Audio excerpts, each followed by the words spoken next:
I know that the title of this video seems a little outlandish, and a lot of you may be thinking that there's no way the Montreal Canadiens will trade Patrik Laine this early into getting him. And yeah, you're probably right, and I love Patrik Laine as a player and the fact that he's on Montreal. However, Patrik Laine will get traded out of Montreal if his play continues to spiral down to dangerous levels that might just get him traded as soon as next trade deadline. Keep this in mind though, I want to get more into this later in the video. Patrik Laine in the NHL is currently on a pointless streak of 8 games, which is tied for the longest in his entire career, and it is still ongoing. Not only that, but what makes this even worse for Laine is that his ice time is decreasing. This obviously has to do with the fact that Laine was demoted to the third line from after being benched, but Laine went from averaging 14 to 17 minutes of ice time per game to averaging only 10 to 15 minutes of ice time per game. It's kind of like a domino effect, and as a result, Laine's shots per game have also gone down tremendously, as in the last 8 games alone, Laine has taken 10 shots, and 4 of those came in one game. I know this may seem obvious, but all of these factors have affected one thing that is crucial for all players, and that is confidence. If you don't have confidence, it's hard to succeed at something. This goes for everything, and this goes especially for hockey. We have seen this trend before with Laine, where Laine has started to lose confidence in himself, and as a result, his play also starts to be affected. Ultimately, this has resulted in Laine struggling with other franchises like Columbus and Winnipeg. Now, and this is what I believe is the difference maker, is that Laine has been able to perform well in the Four Nations face-off, with himself getting 3 assists for Team Finland. Even though Team Finland was eliminated from the tournament, Laine was one of the leading scorers for Team Finland. I believe this Four Nations break is something that a lot of players are using as a mental reset, and I believe Patrik Laine is one of those players who are using this tournament as a mental reset, and I think it's really good for him. But I'll get into Laine's play at the Four Nations face-off later. For now, let's get into what is going wrong with Laine's play during this 8-game skid he has been on with the Montreal Canadiens. The first game we're going to be looking into is against the LA Kings. So, it's 3-2 Kings in the second period, and Laine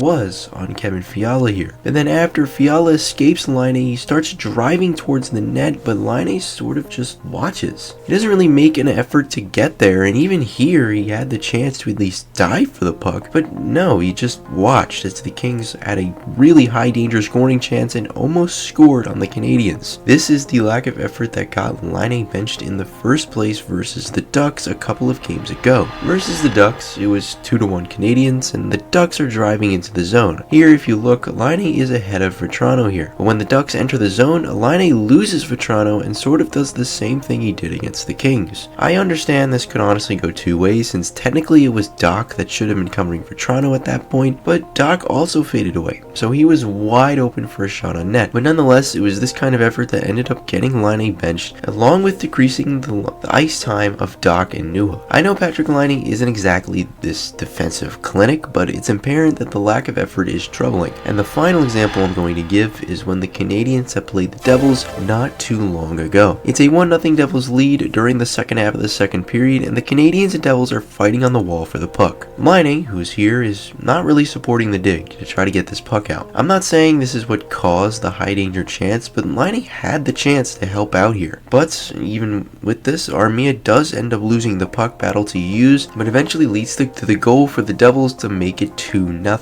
Offensively, Laine has been getting a few chances, but not a lot of dangerous ones, and it's the same thing for the power play. But I'm sure with time, Laine will eventually break through in that department. But now, I wanted to talk about the Four Nations face-off and the games where Laine actually scored points. In Finland's first game against the US, it didn't really go so well, and the Finns lost 6-1. However, they came in against Sweden with a chip on their shoulder, and after going down 1-0 in the game, it's Laine in the defensive zone who makes a nice backhand saucer pass over to Luostarinen, who passes it off to Lundell, who makes no mistake for the goal, and that's 1 assist for Laine, who technically now has broken the 8-game pointless streak, which is actually really good for him. After that, it's Finland on the power play, and I really like to see that Laine is getting involved in this power play by passing, as before it seemed that Laine was designated for the shooter spot and wasn't really passing, but now Laine is getting involved. This ends up working, as Laine ends up passing this over to Rantanen, who gets an interesting interesting shot off, but it ends up going in nonetheless, and this gives Finland the 2-1 lead in the game. Unfortunately for Team Finland, Sweden didn't end up coming back in this game, but the Finns persevered and managed to get this game into overtime, where Mikael Granlund sends Finland home and win the game 4-3. In Team Canada versus Finland, it was sort of turning out like the US versus Finland game, where the Finns were getting outplayed for pretty much the whole game, and this is what would be happening here. Team Canada would take a 4-0 lead in the second period and would take it into the third period. However, Team Finland, as we know, doesn't back down, and Lindell brought Finland within 3 goals. And just as you think the Finns are done, they are not, as it's Laine in the left circle who fires it on net, and this gets saved, but it comes back to Laine. So what do you think is going to happen here? Do you think A,